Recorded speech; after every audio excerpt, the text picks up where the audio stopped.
سامعین قدر، جس وقت مسجد کے اندر داخل ہونا ہے تو سنت طریقہ یہی ہے کہ پہلے دایاں پاؤں اس کے اندر داخل کیا جائے اور دعا پڑھی جائے۔ اسی طرح جب مسجد کے اندر صحن کے اندر داخل ہونا ہے تو اس وقت بھی دایاں پاؤں اندر داخل کرنے کی کوشش کرنی چاہیے، چونکہ اصل مسجد اور فضیلت اسی کی ہے۔ اور اس وقت نارمل انداز میں السلام علیکم کہنا چاہیے، اس لیے کہ اس وقت وہاں پر فرشتے موجود ہوتے ہیں جو اس کے بارے میں جو ہے وہ لکھ رہے ہوتے ہیں کہ کون مسجد میں آیا ہے، کون کس وقت آیا ہے، تو وہ اس کا جواب دیتے ہیں۔ لیکن جب اس سے ہم آگے آ گئے جہاں نمازی بیٹھے ہوئے ہیں تو اب یہاں پر سلام کرنے کا کیا حکم ہے؟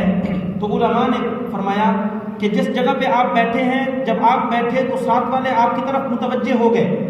آپ کی طرف دیکھنے لگ گئے، تو پھر اگر آپ سلام کرنا چاہیں تو ان کو آپ سلام کر لیں، اس کی اجازت ہے۔ لیکن اگر کوئی شخص اپنے ذکر و اذکار کے اندر لگا ہوا ہے، قرآن کریم کی تلاوت کر رہا ہے، مصروف ہے، اس کو آپ کے آنے کا کوئی علم نہیں ہوا، تو اس کو سلام کرنا علماء نے لکھا یہ مکروہ ہے، اچھا نہیں ہے، اس کو سلام نہیں کرنا چاہیے، اس لیے کہ اس وقت وہ رجوع اللہ میں بیٹھا ہوا ہے، آپ اس کی توجہ کو منقطع کر کے اپنی طرف اس کو متوجہ کر دیں۔ اسی طرح اگر کوئی شخص نماز پڑھ رہا ہے، آپ مسجد کے اندر آئے، وہاں پر تو آپ نے فرشتوں کو سلام کر لیا ایک نارمل انداز میں، اس تک آواز نہیں آئی، لیکن جب آگے صف کے اندر ہے، وہ نماز پڑھ رہا ہے، وہاں کھڑے ہو کر آپ اس کو سلام کریں، یا جب جا رہے ہیں وہ نماز کے اندر کھڑا ہے پھر آپ اس کو سلام کریں، تو علماء نے لکھا اگر اس نے زبان سے کہہ دیا وعلیکم السلام، صرف وعلیکم کے الفاظ بھی ادا کر لیے تو اس کی نماز فاسد ہو گئی، ختم ہو گئی نماز۔ لیکن اگر زبان سے اس نے نہیں کہا بلکہ ہاتھ کے ساتھ یوں جواب دے دیا، یوں نماز پڑھ رہا تھا، ہاتھ کے ساتھ یوں اشارہ کر دیا، یا ہاتھ کے ساتھ اشارہ نہیں کیا بلکہ اپنی دو انگلیوں کے ساتھ یوں کر کے اشارہ کر دیا، تو علماء نے لکھا کہ اس سے اس کی نماز فاسد تو نہیں ہوگی، البتہ نماز مکروہ ہو جائے گی، اس لیے کہ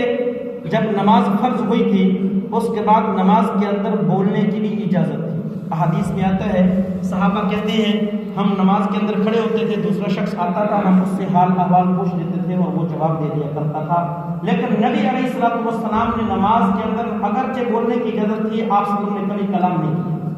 اگر صحابہ کرام رضوان اللہ تعالی علیہم اجمعین آپ صلی اللہ علیہ وسلم کے پاس آتے تھے، آپ صلی اللہ علیہ وسلم نماز پڑھ رہے ہوتے تھے، سلام کرتے تھے، آپ صلی اللہ علیہ وسلم یوں اپنی دو انگلیوں کے ساتھ جو ہے جواب دے دیتے تھے، یا ہاتھ سے یوں اشارہ کر دیتے تھے، اس طرح سلام کا جواب دے دیا کرتے تھے، کبھی آپ صلی اللہ علیہ وسلم نے اپنی زبان سے نماز کے اندر کوئی بات نہیں کی۔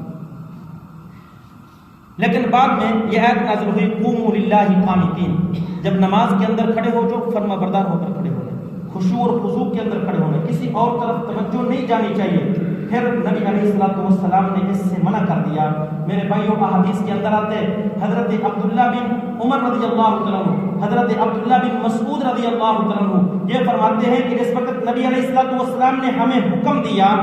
کہ ہم حبشہ کی طرف ہجرت کر جائیں، تو ہم حبشہ کی طرف ہجرت کرنے سے پہلے نبی علیہ الصلوۃ والسلام کے پاس آیا کرتے تھے، آپ صلی اللہ علیہ وسلم نماز پڑھ رہے ہوتے تھے اور آپ صلی اللہ علیہ وسلم ہمیں ہاتھ کے اشارے کے ساتھ جواب دے دیا کرتے تھے۔ لیکن جب ہم حبشہ کی ہجرت سے واپس آئے، چونکہ ان غلط افواہ پھیلا دی گئی تھی کہ پورا مکہ مسلمان ہو گیا ہے، تو جو حبشہ کی طرف ہجرت کر کے گئے تھے وہ صحابہ اس لیے واپس آ گئے۔ حضرت عبداللہ بن عمر کہتے ہیں کہ میں مسجد کے اندر آیا، اس وقت نبی علیہ الصلوۃ والسلام نماز پڑھ رہے تھے، میں نے آقا مدنی صلی اللہ علیہ وسلم سے سوال کیا، آقا مدنی صلی اللہ علیہ وسلم نے جواب نہیں دیا۔ حضرت عبداللہ بن عمر فرماتے ہیں میں دل کے اندر طرح طرح کے خیال لے کر آ گئی، میں نے کہا پتہ نہیں کیا ہو گیا، شاید آپ صلی اللہ علیہ وسلم مجھ سے ناراض تو نہیں ہو گئے، کوئی بات تو نہیں ہو گئی کہ آپ صلی اللہ علیہ وسلم اب جواب بھی نہیں دے رہے ہیں۔ یہ کہتے ہیں میں وہاں پہ بیٹھ گیا، نبی علیہ الصلوۃ والسلام جب فارغ ہوئے میں نے پوچھا اے اللہ کے رسول آپ نے مجھے سلام کا جواب کیوں نہیں دیا؟ میرے نبی نے فرمایا آپ دیکھ نہیں رہے یہ نماز ہے، نماز کے اندر اللہ کی طرف مشغولیت ہوتی ہے، اس لیے نماز کے اندر اجازت نہیں ہے سلام دینے کی، نبی علیہ الصلوۃ والسلام نے منع کر دیا۔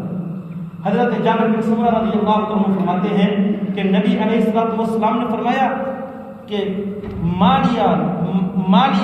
اراکم، مجھے کیا ہو گیا کہ میں تمہیں دیکھ رہا ہوں کہ تم اپنے ہاتھوں کو یوں اٹھاتے ہو جیسا کہ ایک شرارتی سرکش گھوڑا اپنی دم کو ہلاتے ہیں۔ مطلب یہ ہے کہ جس طرح ایک شرارتی گھوڑا ہے جو